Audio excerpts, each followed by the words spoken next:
Bienvenue sur Avocado Growth Parcours Tech, le podcast où nous vous emmenons dans un voyage captivant à travers les coulisses de la tech. Dans chaque épisode, nous explorerons les histoires inspirantes de développeurs, data scientists, experts en cybersécurité, designers et bien d'autres. Découvrez comment ils ont commencé, les défis qu'ils ont relevés et les conseils qu'ils ont à offrir.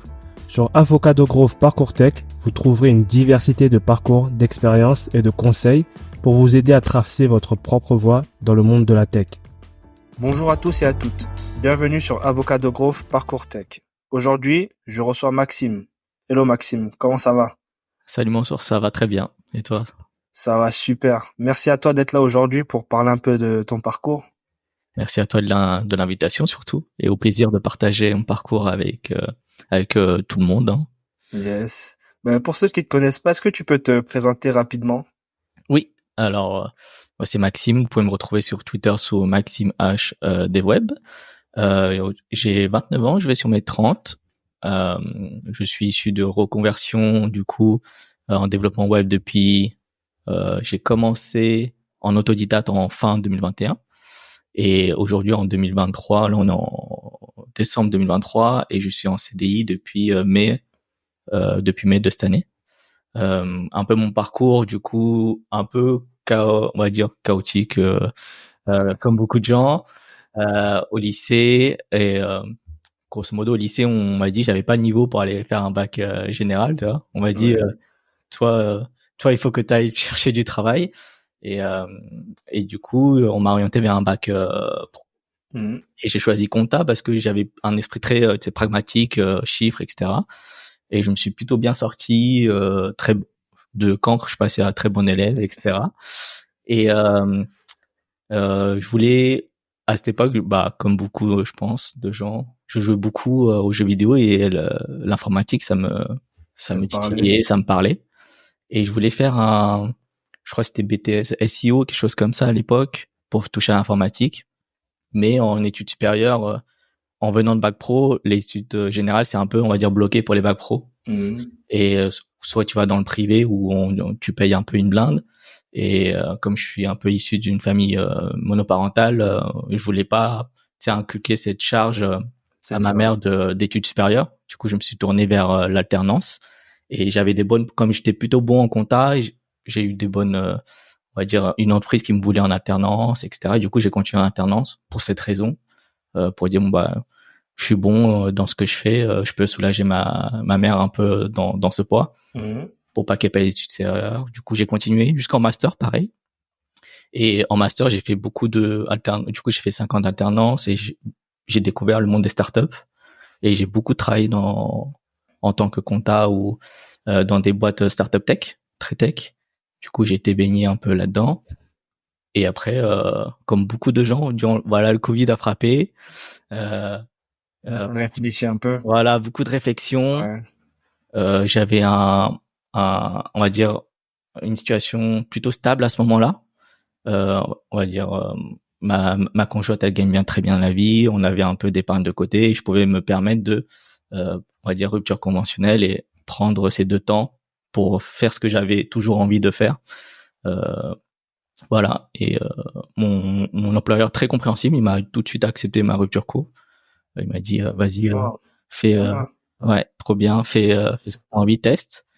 Et c'est aussi grâce à, on va dire, le soutien de ma femme toujours, hein. Sans on n'aurait jamais pu se consacrer autant. Mais on oublie souvent, les gens ils parlent de reconversion, mais moi-même a le même cas que toi, c'est que ma femme, si elle serait pas là pour ma reconversion, tu vois, c'est chaud, il y a rien qui rentre à côté.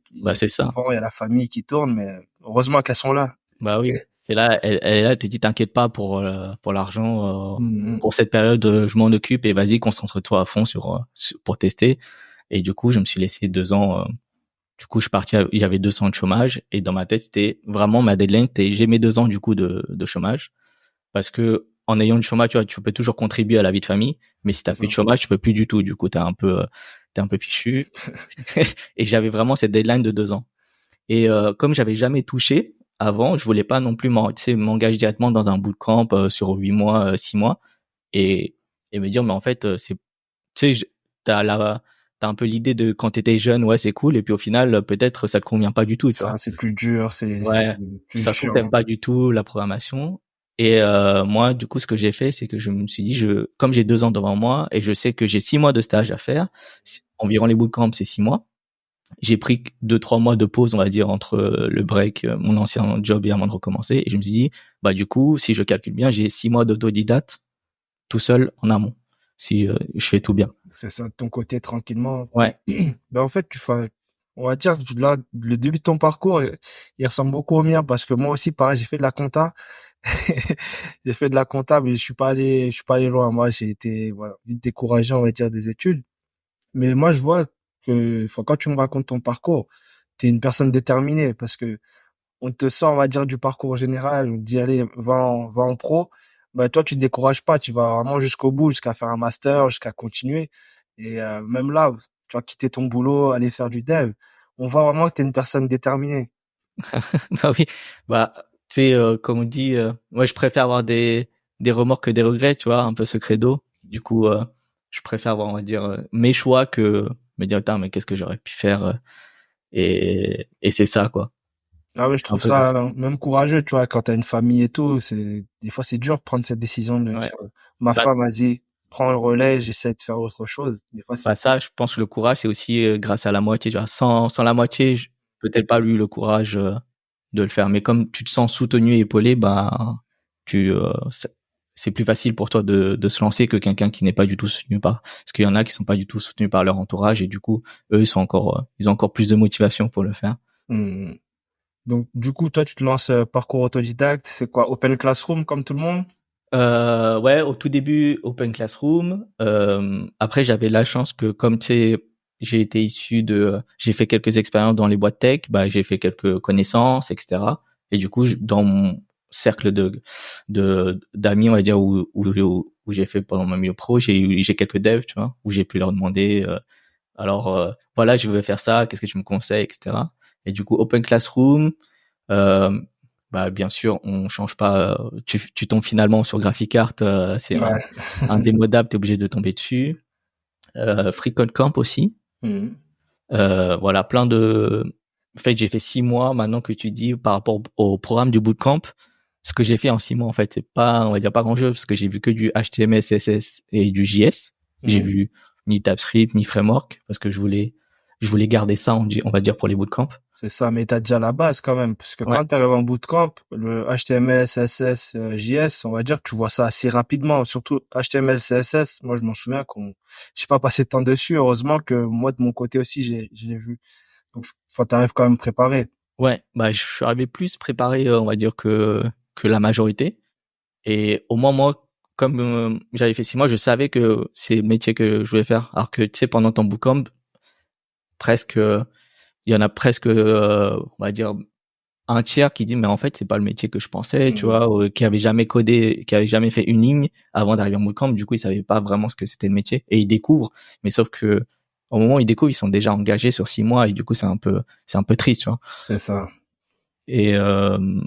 Et ça m'a beaucoup aidé, on va dire, dans l'apprentissage des frameworks, parce que je suis arrivé, bah, je me suis concentré beaucoup sur je crois que j'ai fait 3-4 mois de JS, et vraiment, tu sais, je fais pas mal de trucs d'algo, comme les codoirs, les licodes, etc., pour bien comprendre. Les notions, on va dire, un peu plus difficiles, comme tout ce qui est les promises, etc., je comprenais plutôt bien. Et du coup, lors de l'apprentissage du bootcamp, tu sais, parce que moi, en bootcamp, j'ai appris PHP parce qu'on utilise Symfony en bac. Bah, le deuxième, le langage de programmation, bah, quand c'est le deuxième, il s'apprend beaucoup plus vite, quoi, C'est que le ça. premier. La logique, elle reste un peu, c'est juste, bah, on va dire, ouais, le langage qui va changer, mais ta logique, elle va rester, quoi. C'est ça. Et, euh, et après, ça m'a pas mal aidé aussi. Et du coup, pendant mon camp, comme j'avais de l'avance, bah, je donnais souvent, tu sais, j'aidais souvent les camarades où on se faisait des petits cours du soir entre nous. Et ça permet de réexpliquer, de valider toi-même, toi, tes bases, d'être Mhm. sûr d'avoir bien compris, etc. Ok. Et du coup, le bootcamp, tu l'as fait avec quel organisme? Moi, je l'ai fait avec une organisme qui s'appelle Donkey School. Mhm. C'était, en fait, moi, j'avais le choix. Comme j'ai le petit à m'occuper, je pouvais pas, tu sais, prendre une organisme où je devais être 6 mois 100% en présentiel, Mhm. parce que si t'es sur Paris, il faut aller récupérer le petit à 16h, tu vois, c'est un peu difficile. Et c'était soit un 100% remote au clock, soit Donkey School qui faisait du blend learning, c'est-à-dire une semaine sur site et une semaine en remote. Et le une semaine, ça m'a arrangé parce que je pouvais sur une semaine, je peux m'arranger avec ma femme pour voir comme ce qu'on dit. Et je voulais aussi, ça m'a préféré que le 100% remote parce que je me suis dit au moins une semaine sur deux, je peux avoir, tu sais, les professeurs en face à face. Du coup, si je suis bloqué, si j'ai des questions à poser, etc., je peux les avoir, tu sais, en face à face. Et l'autre semaine, je peux m'organiser mon temps et ma formation comme je voulais, quoi. Ouais, ben c'est vrai, comme tu dis, quand t'es nouveau un peu dans ces métiers-là, c'est bien le remote et tout pour l'organisation, mais je trouve aussi c'est pas mal le côté où tu peux voir les personnes en réel, tu peux juste te demander, poser ta question directement sans passer par un channel ou un chat et à distance. Et je trouve c'est vraiment bien ça. Et en plus, t'as plus de facilité, tu sais, à parler en face à face. Même ils te montrent, tu vois, des choses. Des fois, tu dérives sur d'autres trucs, etc. Et c'est plus simple, je trouve, en face à face. Et j'avais choisi aussi cette école parce qu'au début, comme c'est fait par une agence web, ils recrutaient les meilleurs des promos, tu sais, de chaque promo. Parce que comme c'est eux qui l'ont formé et comme ils avaient besoin, ils récupèrent. Et moi, pendant ma recherche, je savais que la première expérience était la plus dure, tu vois. C'est une fois que tu as 1 ou 2 ans d'expérience en dev, entre guillemets, tu peux avoir n'importe quel job, mais acquérir ces 1 ou 2 ans d'expérience, c'est vraiment la marche hyper dure, compliquée. Et c'est pour ça que je me suis dit, bon, bah, je vis ce bootcamp, j'ai 6 mois pour me préparer, je veux arriver en avance, tu vois, bien préparer au bootcamp. Et moi, mon objectif, c'est juste finir genre dans les tops et prendre la place qu'il y a à prendre pour pouvoir, entre guillemets, sécuriser ma première XP, tu vois. Ok, et du coup, ce bootcamp était sur combien de temps? Sur 6 mois. 6 mois, ok. Donc, tu fais 6 mois ce bootcamp-là. À la fin, tu passes ton titre pro? Je l'ai pas passé. Moi, je l'ai pas passé. Parce que on va dire ce titre, c'est les entreprises entre guillemets, ils s'en foutent un peu du titre RNCP plus 2. Et moi, comme j'ai un niveau master, on va dire en compta, tu vois, ça me fait pas un step up en diplôme, tu vois. À part que dans ce secteur spécifique, mais on va dire dans le dev, il a pas une vraie plus-value. Et du coup, j'ai fait bon bah vas-y, j'ai pas envie de m'embêter à faire un dossier. Et du coup, j'ai fait un stage chez eux 6 mois et ils m'ont proposé le CDI du coup à la fin du stage, quoi. Ok, mais vraiment, t'es vraiment arrivé préparé. C'est que, quand tu reprends la chronologie, c'est qu'avant de prendre la décision de partir sur un bootcamp, tu te formes. Donc, on va dire, tu sais où tu mets les pieds déjà, tu t'es formé. T'arrives en formation, bah, tu connais un peu, t'es assez à l'aise sur les débuts, HTML, les bases, tu navigues. Et en sortie, bah, t'as été prêt, on va dire, pour ce bootcamp-là. Donc, tu sors assez préparé, entreprise, CDI direct, tout est beau. On va dire c'est un peu le parcours, on va dire le meilleur parcours que je puisse, on va dire, rêver et espérer, tu vois. C'est ça. Mais il faut pas dire que on s'est donné toutes les chances, tu vois, pour que ce parcours marche. Par exemple, je me suis donné 6 mois en amont, même pendant le bootcamp, etc. Mais je comptais pas mes heures, quoi. J'étais à des 70 heures par semaine. Ma femme elle m'engueulait parce qu'elle me voyait plus. Elle me dit t'es collé à ton bureau en hermé, etc. Mais je vois vraiment ce que tu veux dire. Mais on a l'impression que tu sais, c'est un parcours sans embûche. Tu vois, je me prépare, bootcamp, stage, CDI, etc. Mais derrière, il y a pas mal de sacrifices. Et on va dire, c'est pas si simple que ça. Surtout, en plus, pour les gens qui se reconvertissent maintenant, c'est encore plus dur qu'il y a 2 ans. C'est ça, le marché bouge beaucoup. Mais ouais, quand tu parles de sacrifice, c'est vrai que on voit toujours l'arrivée, on voit toujours, bah, t'as réussi ta reconversion, t'es en poste. Mais on voit pas tous ces soirs-là où tu restes collé à l'ordinateur, où tu peux passer ta soirée à regarder Netflix avec ta femme, mais non, t'es là parce que, bah, en fait, moi, je pense que, corrige-moi si c'est faux. Moi, par exemple, bah, pareil, hein, comme toi, j'étais en bootcamp, le soir, je bossais. Moi, c'était plus dans le sens, bah, je bosse, je me dis, je charbonne maintenant, parce que il y a le chômage qui va finir. Est-ce que je vais trouver réellement quelque chose, tu vois? C'est plus cette peur aussi là d'après bootcamp. Ouais, bah ouais, pareil. Parce que tu sais que comme toi, j'avais la deadline du chômage et je voulais pas me dire, tu sais, genre putain, j'ai pas donné 100%. C'est ça. Et ça, je pense que c'est la reconversion comme ça où on va dire entre guillemets, tu mets en pause toute ta vie de famille, etc. pendant 2 ans. Tu peux pas le faire, tu vois, tous les 2 ans. Tu peux pas te permettre de faire ça 5 fois. Du coup, c'est vraiment la chance où tu dis bon bah je mets en pause et je me consacre vraiment à 100% et je veux pas de regrets. Et par exemple, si je m'étais autant investi et que j'aurais pas trouvé, bah j'aurais un peu de, on va dire, je serais un peu triste, je serais retourné à mon ancien taf, mais on va dire j'aurais passé ce cap, j'aurais dit bon bah j'ai tout donné, ça n'a pas marché, C'est bah ça, voilà, ouais. tant pis, tu vois. Je voulais pas me dire bon bah je me suis donné à 50%, si je m'étais donné à 100%, qu'est-ce qui serait passé, tu vois. Ouais, Ouais, c'est ça. Non, je mais voulais éviter ça. Tu franchement, tu as une belle mentalité. Du coup, là, ça fait maintenant 2 ans que tu es en poste, tu as dit, hein? Non, ça fait en vrai CDI depuis mai, mais je suis en Mhm. stage depuis le même projet depuis ouais, ça va faire un an là en décembre, j'ai intégré en décembre un projet un bon gros projet où c'est bien, où je vois plein de trucs, je fais du front et du back, il y a une équipe de 30 devs, tu vois, c'est un projet assez solide du coup. Je Ok. m'éclate quand même pas mal. Ouais, mais c'est pas mal si tu kiffes. Tu t'es quoi en remote, en présentiel ou tu t'en, Ouais. enfin, Bah en fait, hybride? c'est comme on veut, on peut faire du 100% remote ou pas, mais on a des locaux sur Paris. Mhm. Et souvent, on essaie de se retrouver au moins le lundi, le plus souvent une fois par semaine, tu vois, juste pour voir, pour pouvoir discuter, etc. Et même pour voir des gens, c'est quand même pas mal. C'est ça. Mais sinon, il y a pas d'obligation. C'est en fait chacun vient quand il veut. Mais c'est juste, on a comme, on va dire entre guillemets, une sorte de rituel où tous les lundis, tout le monde y va. Du coup, voilà, c'est plus ça. Ouais, mais je trouve sympa. C'est comme moi, ben, là, il fait moins 15, je suis au bureau parce que c'est le jour où on s'est dit avec les collègues, ben, on peut se trouver, on peut parler un peu. Et c'est vrai que dans ce métier, c'est pas mal de temps en temps, même si je suis un adepte, moi, du remote, mais j'aime bien quand même aller au bureau, voir les collègues. Tu vois, ça change et même, tu vois, des fois, t'as des petits concepts qu'on peut t'expliquer en live et, tu vois, ça Ouais. diffère du remote, ça.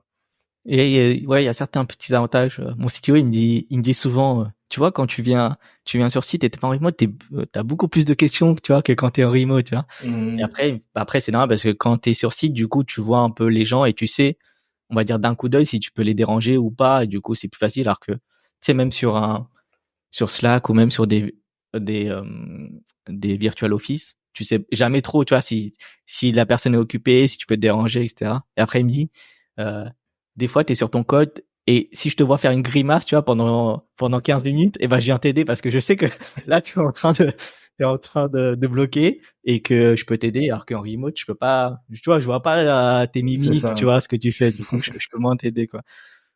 Non, mais c'est vrai, c'est totalement ça. C'est que tu vois, on voit la personne et là, tu sais, ah, je peux aller le voir. Ou même lui, il peut venir te voir directement et c'est cool, ça. Et du coup, toi, c'est quoi, enfin, les points positifs que tu vois dans ce métier-là? Qu'est-ce qui vraiment enfin, qui te fait kiffer au quotidien? Bah moi, ce qui me fait vraiment kiffer, c'est tout le temps des nouveautés. Tu sais, t'as jamais fini d'apprendre. Tu vois, t'es jamais sur tes acquis, grosso modo. Mhm. T'as pas mal de métiers qui bougent pas trop. Tu vois, où une fois t'as appris les 80%, bah les 80%, tu les gardes jusqu'à la fin de ta vie. Alors que là, t'apprends 80% dans un an. Il faut que tu chantes 80%. Euh, Il y a ça. Après. Je pense que j'aime bien tout ce qui est, comme j'étais bon en contact, c'est tout ce qui est côté pragmatique. Bah, le dev, c'est un peu ça, tu vois. T'as pas de trop de nuances. C'est vraiment très pragmatique, très logique. J'aime bien. Et pouvoir travailler un peu aussi seul dans son coin, le remote, c'est un des rares métiers où c'est vraiment hyper remote friendly. Mhm. Et du coup, c'est ça aussi, le permet de pouvoir aménager son temps. En fait, quand t'es habitué, quand tu as eu une certaine vie de famille où tu es habitué, par exemple, à passer quand même pas mal de temps avec tes enfants, etc., pour rien, je reviendrai en arrière, tu vois. Moi, par exemple, ça me fait de la peine quand je vois, tu sais, les enfants qui sont déposés à la garderie le matin très tôt à 7 heures et qui viennent les récupérer à 19 heures le soir. Mhm. Je C'est fais, mais vrai. ça fait des longues journées, tu vois, pour les enfants, même pour les parents, t'as pas le temps de profiter, tu vois. Tu les C'est ça. récupères, tu les donnes à manger, ils doivent être couchés, quoi. Genre, C'est ça, la journée elle est déjà finie. Ben moi, tu ouais. vois, comme moi je le dis souvent sur Twitter, ça me rappelle quand j'ai eu mon premier, tu vois, mon garçon, mon premier fils, tu vois. Euh, J'étais intersport, j'étais dans la vente. Ça veut dire, tu commences vers les 9h, tu sors du magasin, il est 20h, donc tu arrives à la maison 20h30. Et tu vois, c'est la première fois que j'avais un enfant et franchement, j'ai passé juste les congés paternité avec lui, je crois que c'est 2 semaines. Après 2 semaines, c'est fini, je suis retourné au boulot et toi, t'es là.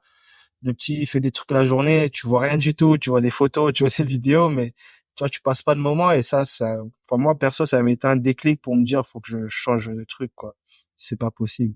Et à contrario, tu vois, ma fille, elle est née, là, je t'ai déjà dit, elle est née, j'étais en full remote, j'étais à la maison tous les jours et tu vois que c'est autre chose. Bah ouais, en plus ils grandissent tellement vite, tu vois, c'est C'est les ça. étapes où tu pourras jamais les revivre, tu vois, même si t'as d'autres enfants, tu vois, c'est pas le même enfant, tu vois, c'est pas les mêmes choses du coup.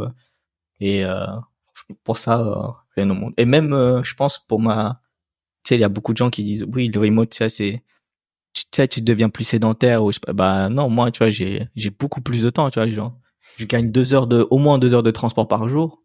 Ça me permet d'aller au sport. T'as commencé la boxe, c'est ça, hein? Ouais, j'ai commencé la boxe là cette année, tu vois, trop bien. Mais sans le remote, c'est impossible, ça, tu vois, Ouais, c'est genre. chaud. Surtout sur Paris, en plus, tu peux être à l'autre bout des fois, ça peut être chaud. Et des points un peu plus négatifs. Je pense, bah après, t'as une certaine pression, on va dire. Je sais pas, mais tu vois, on contacte souvent dans mon ancien job. Souvent, quand je terminais ma journée elle était terminée, tu vois. Tu pensais plus vraiment au taf, alors Mhm. que je pense que t'as une certaine pression actuellement en dev où tu cherches tout le temps à être plus performant, être meilleur toujours à jour. Du coup, t'es rarement, on va dire, entre veille, tu sais, en vrai, off, t'es toujours là en train de penser, mais ah ouais, il y a ça qui est sorti, il faudrait que je vois, ça, faut que je teste, ça. En fait, t'es en permanence, ton cerveau, il est en mode, putain, il y a trop de trucs à voir, C'est ça, c'est trier. fou. Et je pense que ça, et je vois beaucoup aussi qui disent burn-out, tu sais, en dev, etc. Mhm. Souvent, il y en a qui partent en burn-out avant même de commencer, tu sais, le taf, parce qu'ils ont tellement tout donné, tu sais, pendant la conversion et tout, qu'ils en peuvent plus.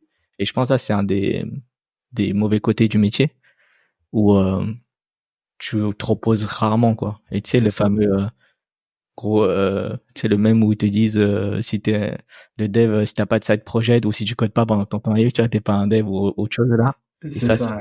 et je trouve que c'est un peu une mauvaise image que ça renvoie un peu du métier, tu vois. Ouais, mais moi, je pense, tu vois, c'est important d'en parler, ça, des side projects, parce que, moi, par exemple, dans mon équipe, tu vois, une fois, on a plein de petites équipes de 6 devs, 7 devs. Je suis l'un des moins expérimentés, tu vois. Je code avec des mecs, ça fait 15 ans, ils font ça, mais ils ont pas de side project, et pourtant, c'est des cracks, tu vois, ils sont super forts. Et moi, on va dire, à contrario, je suis nouveau, j'ai plein de side projects, parce que, on va dire, c'est un truc qui m'éclate. Je suis pas pour autant le plus fort de l'équipe, tu vois. Et même, tu vois, j'ai des side projects, il y a des jours où j'ai pas envie de coder, je préfère jouer, je préfère aller au sport. Je préfère beaucoup jouer même à Football Manager, tu vois, que coder, quoi. Et ouais, non, c'est important de dire aux gens, faut pas se mettre la pression à dire, ouais, faut que j'ai un gros side project et tout. Profite de la vie et ça, si ça t'éclate, tu fais, sinon, c'est, Ouais, faut pas se forcer, on va dire, t'as des périodes où t'auras envie d'en faire et d'autres, pas envie, et puis, c'est comme ça, c'est pas grave, tu vois. Et, Mhm. moi, ça m'est arrivé, là, récemment, j'ai pris 2 semaines de break vraiment off, parce que depuis la reconversion, je crois, que ça fait, ouais, presque 2 ans, j'avais jamais pris de break off, tu sais, même quand je prenais une semaine ou 2 semaines par là en vacances, tu sais, j'étais toujours là en mode, il faut que je continue à me former faut que je vais au travail pour être plus performant quand je vais revenir. Et à un moment, j'en avais un peu le ras-le-bol où j'avais même plus envie d'ouvrir mon I2, tu vois. Et j'ai dit, vas-y, il faut que je prenne vraiment 2 semaines où je break total, je fais pas de formation, je fais rien et je m'occupe, et ça fait un bien de ouf, quoi. Ouais. J'avais vu Et passer ton tweet où tu disais ça et je suis parti en vacances après, je me suis dit je vais faire pareil, je pars en vacances, je prends pas mon PC tu vois avec mes projets, je prends mon PC avec Football Manager, c'est le seul truc que je peux prendre tech, tu vois pour ouais, me détendre, mais voilà, c'est vrai que ça fait un bien fou, c'est que j'ai déconnecté pendant 2 semaines réellement du code. J'ai pas vu une seule ligne de code, j'ai pas pensé code et je suis pas mort. ouais, et même tu sais, je me suis dit, bah, je suis revenu un peu même plus motivé, tu vois, ça m'a manqué un peu, tu vois, genre, Mhm. tiens, ça me fait plaisir de recoder. Et entre guillemets, j'ai essayé de mettre en place un on va dire un planning, tu sais, de veille, etc., tout seul, un peu plus soft. Par exemple, je me donne une demi-heure par jour, tu vois, pour faire là, au moins une demi-heure par jour pour faire les petites veilles ou avancer sur une petite notion que je fais, que je vois, que j'ai envie d'approfondir. Parce qu'une demi-heure, je trouve, c'est assez rapide à caler, tu sais, dans l'emploi du temps d'une journée. C'est Et ça. tu peux facilement t'y tenir. Alors, au lieu de se dire, je vais faire 2 heures, tu vois, par jour. Et le week-end, tu vois, je prévois 1 ou 2 heures si j'ai envie, mais si j'ai pas envie, tant pis, c'est pas grave, tu vois. Parce que la semaine, j'aurais quand même fait une demi-heure par jour et ça te revient à quand même 2 heures et demie de veille par semaine, c'est cool, tu vois. Il y en a qui Ouais, font pas, du franchement, coup, c'est bien. ouais, mais de toute façon, c'est ça, c'est vraiment essayer de se planifier des trucs. Tu te planifies, tu sais que tu fais tes 30 minutes par jour et tranquille. Comme tu dis, il n'y a pas de pression à se mettre en vrai. Non, il n'y a pas du tout de pression. Bah après maintenant qu'on est en poste, on a moins de pression, tu vois. C'est ça aussi. Mais bon, après ouais, comme je suis aussi quelques étudiants de reconvertis, je l'ai dit, bah pendant la période où vous cherchez du taf, c'est quand même, on va dire, si vous avez un moment où il faut sacrifier votre temps, c'est bien ce moment-là, tu vois. Ouais, Mais après une fois que vous serez en poste, vous pourrez un peu relâcher si vous voulez, mais là où il faut tout donner à 200%, c'est pendant la conversion jusqu'au à la première XP, quoi. Là, c'est là où il y a le plus de concurrence, c'est là où il faut se démarquer et du coup, il y a pas le choix, quoi. ouais, mais je pense aussi, chez plusieurs personnes, il y a aussi le syndrome de l'imposteur qui fait que bah, tu as envie de toujours rester à un niveau parce que tu te dis, si je code pas, peut-être que je serais dépassé déjà. Alors que, enfin, souvent les gens qui se disent ça, tu vois, ils sont bons au niveau code, ils ont un Ouais. niveau correct, tu vois, ils sont pas nuls. Mais ouais, je pense que c'est beaucoup ce truc-là qui fait que ouais, t'as pas envie de lâcher, tu te dis, j'y vais. Et ouais, faire derrière attention à tout ce qui est burn-out parce que ça arrive vite, ça. Ouais. Bah, pour ceux qui sont là, je leur conseille aussi à chaque fois, je leur dis, tant que vous avez l'énergie, vous avez envie de faire, allez-y.